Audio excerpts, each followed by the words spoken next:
بسم الله الرحمن الرحيم. الحمد لله رب العالمين، والصلاة والسلام على أشرف المرسلين سيدنا محمد النبي الأمي وعلى آله وصحبه أجمعين.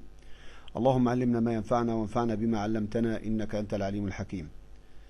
رجعنا اليوم بفيديو من الفيديوهات الممتعة والجميلة اللي أنا بعتبرها على الإطلاق، وهو بيتحدث عن نظام CSS Grid. CSS Grid يعني من الحاجات الحلوة والجميلة في نظام CSS.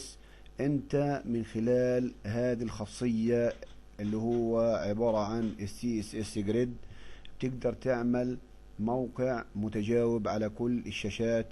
وعرفنا قبل هيك بفيديوهات سابقة اللي هو في موضوع السفرة وموضوع الكومباني، وكمان عملنا في CSS تريك، عملنا لي اوت جميل وحلو باستخدام الجريد تمبلت اريا.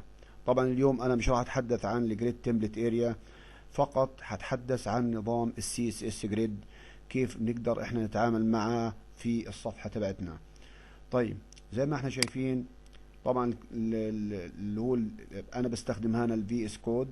عندي هنا عبارة عن كونتينر، وعندي عبارة عن 6 بوكسات في داخل الكونتينر. يعتبر الكونتينر هذا عبارة عن اب لهدول الست بوكسات. زي ما انتم شايفين قدامي على اليمين اللي هم الست بوكسات. زي ما انتم شايفين طبعا هم ماخدين فول ويدث، لانه دائما بنكرر وبنقول دائما انه الديف عبارة عن بلوك، والبلوك بياخد فول ويدث من الصفحة. طيب نرجع تاني على ملف الستايل.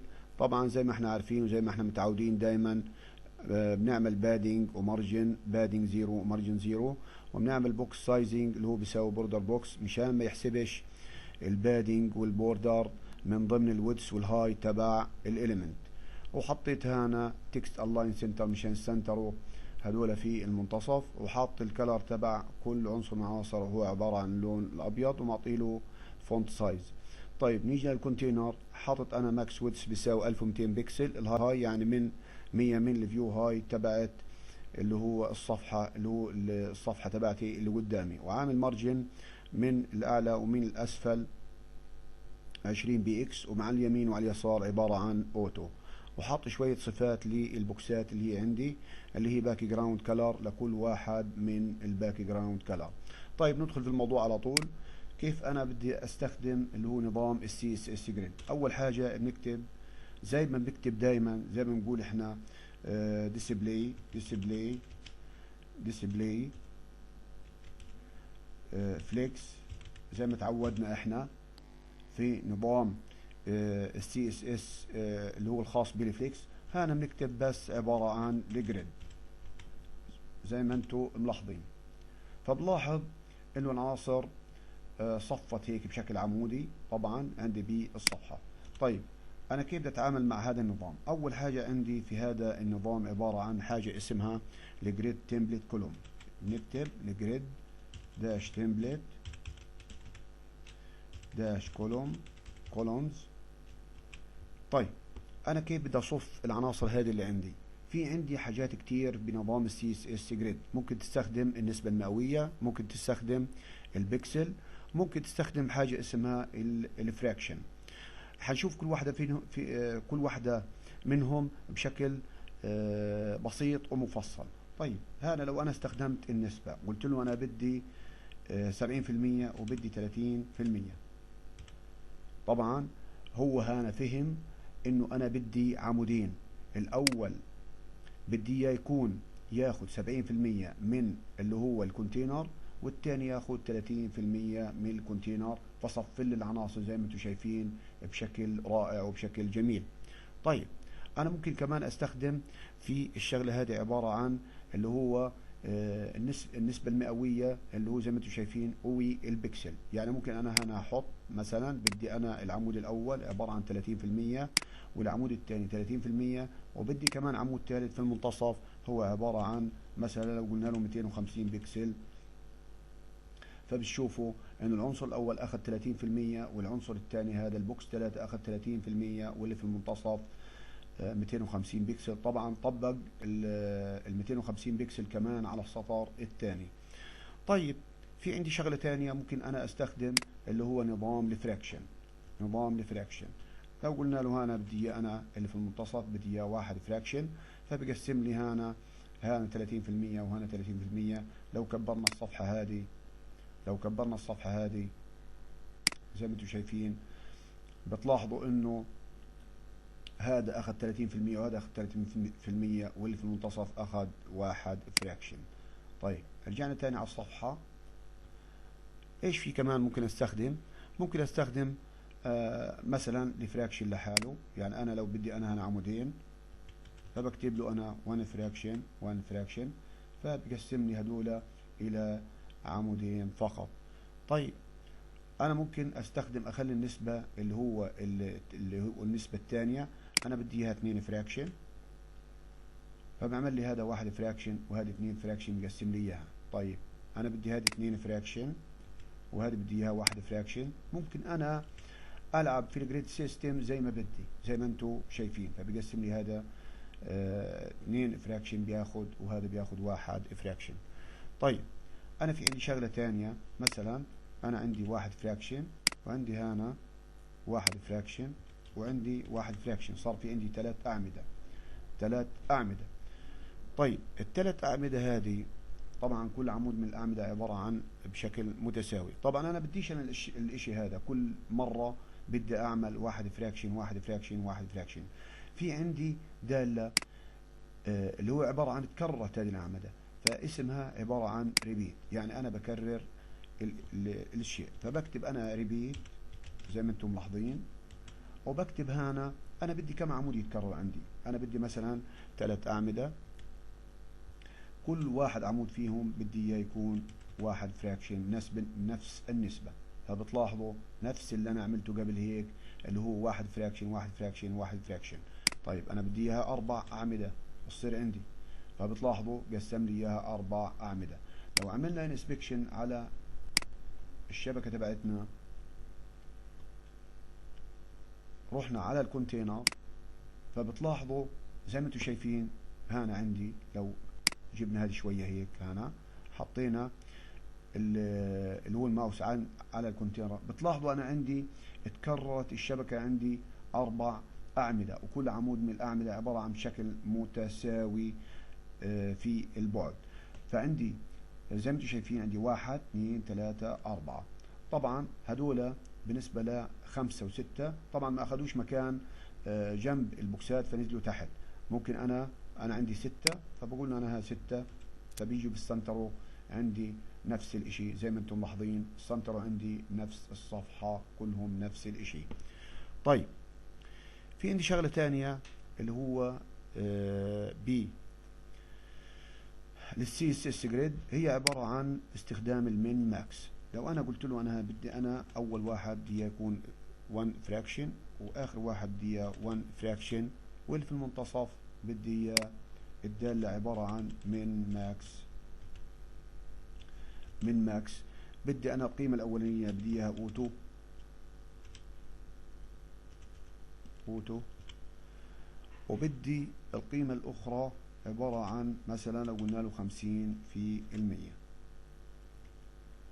بتلاحظوا انا عندي البوكس الاولاني اخذ 1 فراكشن.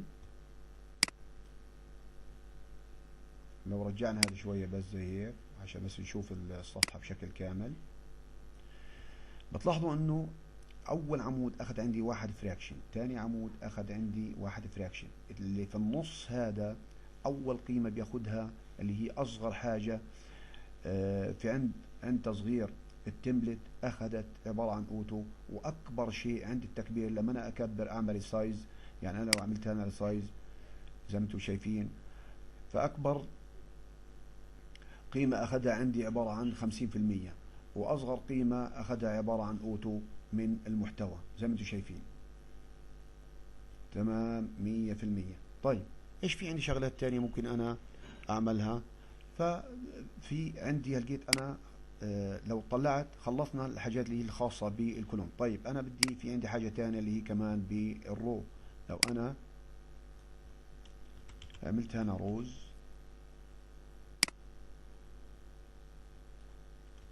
وهنا كتبت 30% بدي اياهم، بدي كل واحد فيهم 30%.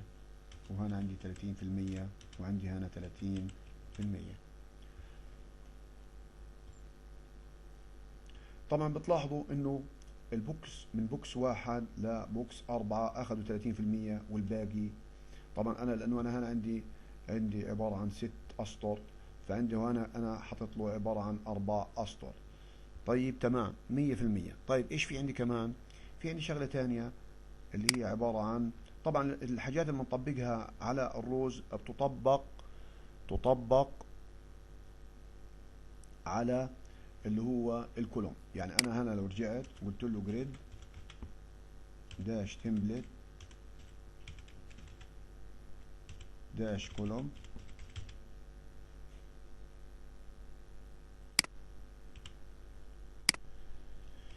بدي لو احنا رجعنا لنظام اللي هو الجريد تمبلت كولوم، كتبنا هنا ريبيت،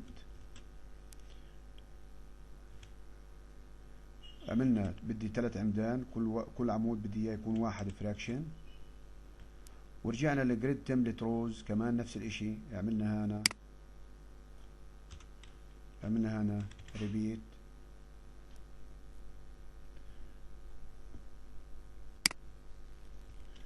جريد تمبلت داش روز،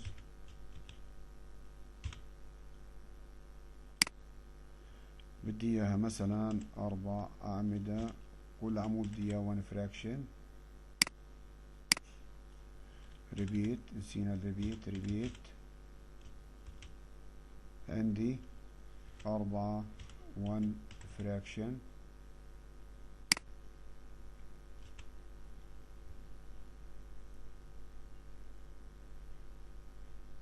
طبعا هنا ما اشتغلش لانه انا بدي هنا فاصلة منقوطة. طيب بنلاحظ انه انا في عندي هنا لو طلعنا عملنا انسبكشن على النظام، على نظام الجريد، بتلاحظوا انا عندي عمل لي 1 2 باتجاه العمودي، عندي عمود 2 3، وفي الاتجاه الافقي زي ما انا حكيت له انا بدي هذا النظام يكون عندي فيه، كرر لي اياه. لو رجعنا الثاني الماوس، 1 2 3 4، عندي 4 اسطر، تمام 100%. يعني انا بقدر اشكل واعمل اي حاجة عندي هنا في نظام السي اس اس جريد. طيب ايش في عندي حاجة تانية بالنسبة للنظام هذا؟ في عندي هنا شغلة جميلة وحلوة. لو رجعنا هنا قلنا له مثلا خليناها 2 فراكشن، خليها 3.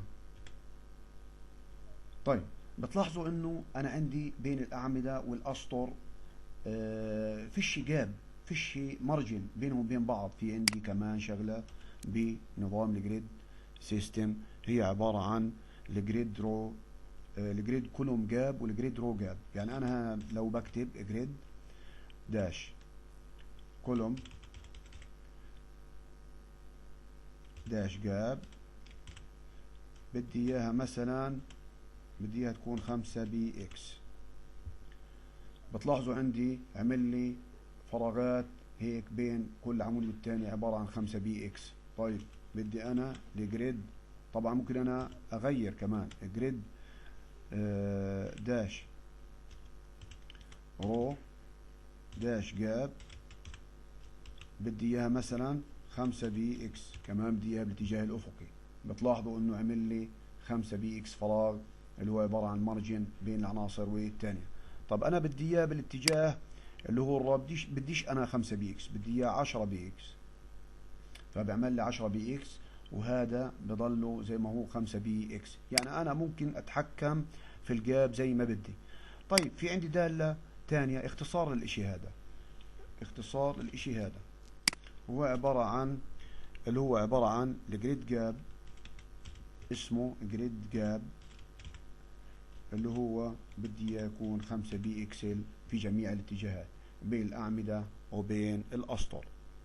طيب تمام 100%. طيب لو رجعنا احنا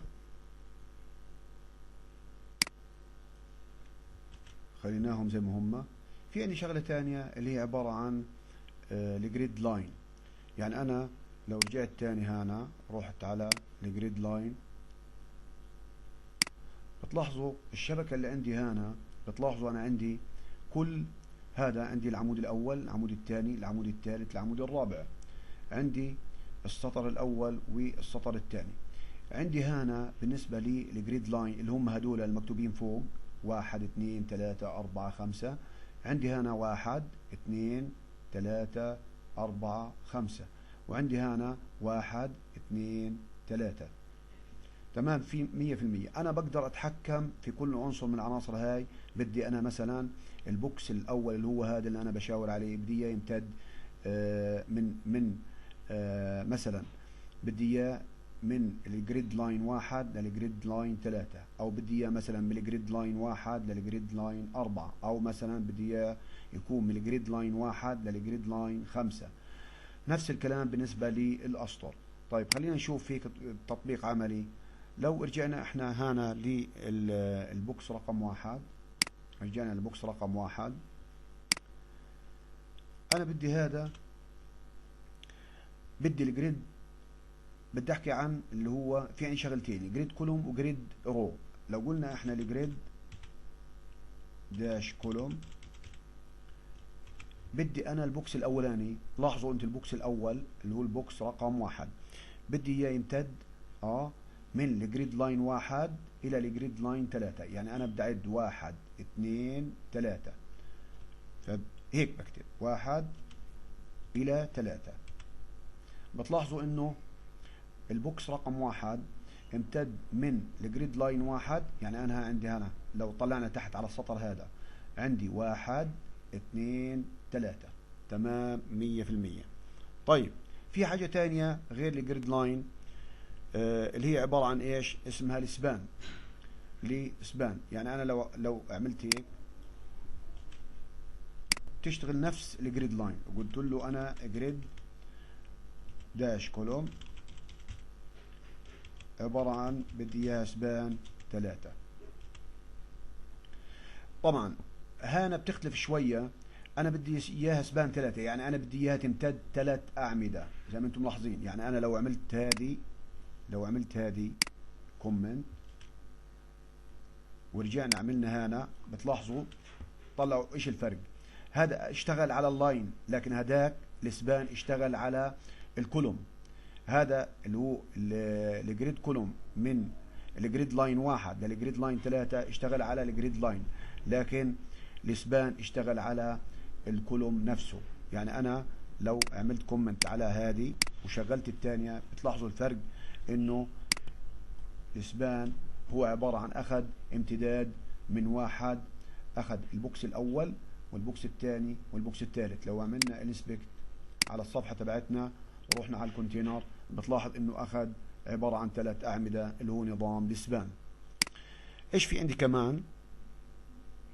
في عندي مثلا ممكن انا اشكل واعمل زي ما بدي بالصفحة تبعتي.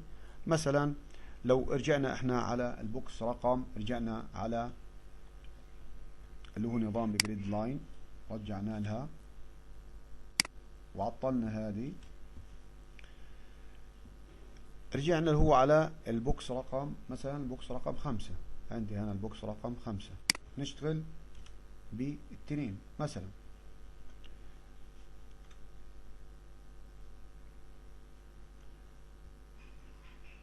طيب البوكس رقم 5 بدي اياه انا، البوكس رقم 5 بدي يمتد طبعا لو عدينا من هنا 1 2 3، من 3 إلى 1 2 3 4، من 3 إلى 4. يعني أنا بكتب له هنا الجريد داش كولوم بدي إياه يمتد من 3 إلى 4، وبدي كمان الجريد رو، الجريد داش رو بدي اياه كمان يمتد من، لو عدينا احنا بالنسبة للأسطر 1 2 3 4، بدي اياه يمتد من 2 اللي هو من الجريد لاين 2 إلى الجريد لاين 4. يعني أنا بكتب له 2 إلى 4. فبتلاحظوا انه البوكس رقم 5 امتد عندي من 2 الى 4. طيب البوكس رقم 6 هذا بدي اياه يمتد من هنا من الجريد لاين هذا للجريد لاين هذا. كيف بكتبها؟ باجي هنا بقول له الجريد داش كولوم بدي اياه يمتد من جريد لاين 1 الى الجريد لاين 3. بتلاحظوا عندي يعني الجريد سيستم يعني رائع جدا، بقدر انا اشكل واعمل كل حاجه فيه. وتكلمنا قبل هيك كمان على اللي هو موضوع كمان عشان اكد عليه اللي هو الجريد تمبلت اريا. في موضوع سابق حكينا عليه وتكلمنا فيه. بتطلعوا كيف بتشوفوا، بتلاحظوا انه عباره عن ريسبونسيف بشكل رائع وجميل، بقدر انا اتحكم فيه زي ما بدي. طبعا انت كمان ممكن تدخل نظام اللي هو الفليكس بوكس في الاشياء اللي هو في نظام الجريد. وقبل هيك اخذنا وتعلمنا كمان الشغلات هاي في اللي هو التمليتات الخاصة بالسفرة والخاصة في الكومباني. ممكن انت تراجع الاشياء هذه اللي اشتغلناها مع بعض عشان نشوف كيف اشتغلنا بنظام الجريد ونظام الفليكس بوكس التنين في آن واحد. يعني حبيت اشارك الموضوع هذا، ان شاء الله بكون عجبكم ونال على اعجابكم، ولا تنسونا من دعائكم. والسلام عليكم ورحمة الله وبركاته.